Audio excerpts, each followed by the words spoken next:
Biden challenged China over South China Sea and Taiwan. President Joe Biden has a message for China. Don't expect any easing up of military operations in the South China Sea or Taiwan Strait. That appears to be the word coming out of Washington after the U.S. Navy conducted its first Freedom of Navigation operation, FONOP, in the disputed South China Sea on Friday and, a day earlier, its first transit of the Taiwan Strait.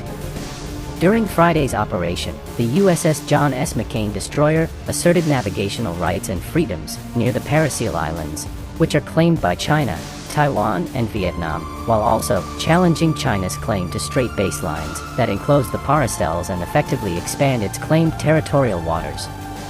China's defense ministry said it organized naval and air forces to track, monitor, and warn off the warship.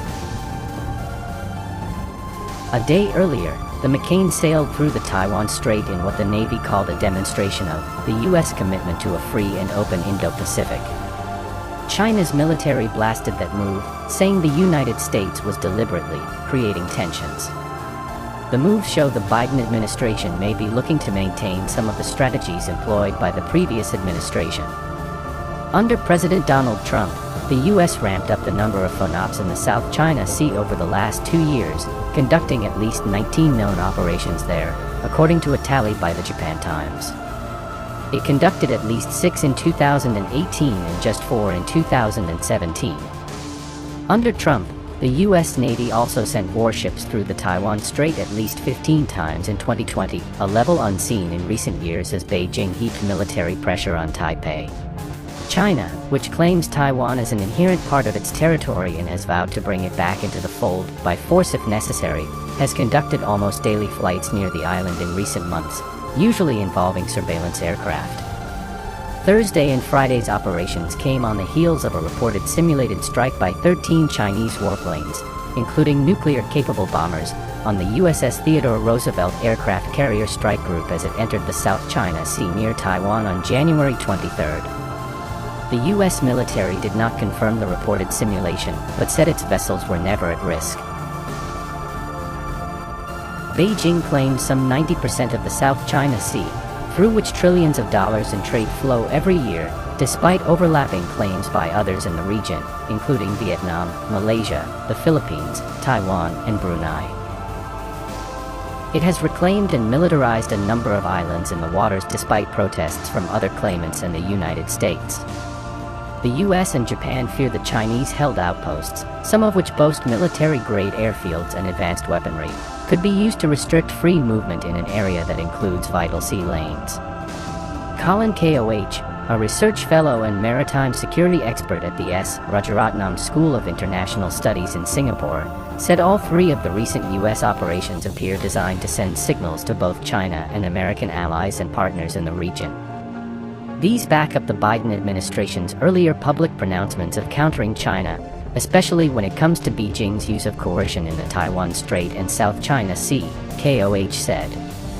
They were also meant to reassure U.S. allies and partners nervous about Washington's commitment to the region. Biden and his team have said they are willing to work with Beijing on certain issues, a shift from the Trump administration's hardline approach.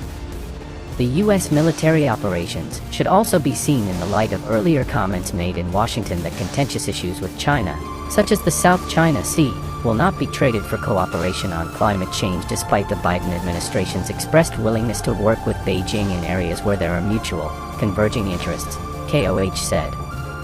But amid the growing assertiveness by Beijing, concerns have grown of an accidental military conflict in the South China Sea or a misreading of the situation over Taiwan. U.S. and Chinese vessels routinely operate in the South China Sea and have had numerous reported close encounters. As for Taiwan, the tug-of-war between the U.S. and China over the island's fate took on a new dimension under Trump, who sealed multiple arms deals between the two partners and dispatched high-level officials for heavily publicized visits there.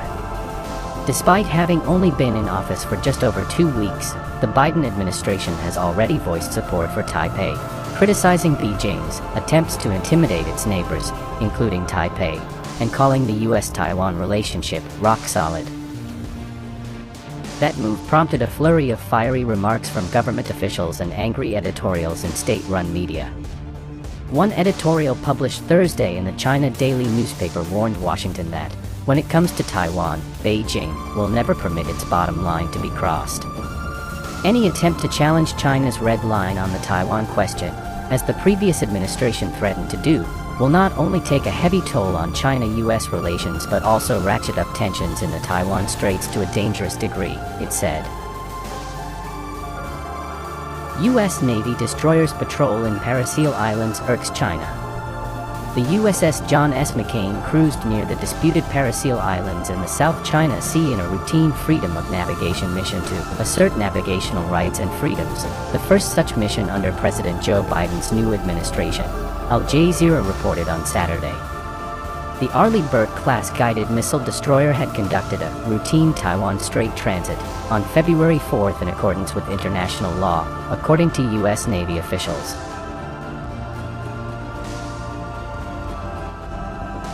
The Taiwan Defense Ministry described the routine operation as a normal activity. Freedom of navigation on this part of the ocean is consistent with international law, but the tiny islands in the area are claimed by many nations and are controlled by China since 1974. Under international law as reflected in the Law of the Sea Convention, the ships of all states including their warships have the right to innocent passage through the territorial sea, U.S. Navy 7th Fleet officials said in a statement quoted by UPI News. In a statement released Friday, the Eastern Theater Command of China's People's Liberation Army said its military forces had followed and tracked the American destroyer. The U.S. move is a repeat of its old trick of mixed manipulation of the situation across the Taiwan Strait, intentionally creating tensions and disrupting regional stability and peace. We are resolutely opposed to this, the statement said, as per Reuters. The Chinese military said they were dismayed with the freedom of navigation operation and said it had deployed naval and air assets to drive away the USS John S. McCain, Reuters said.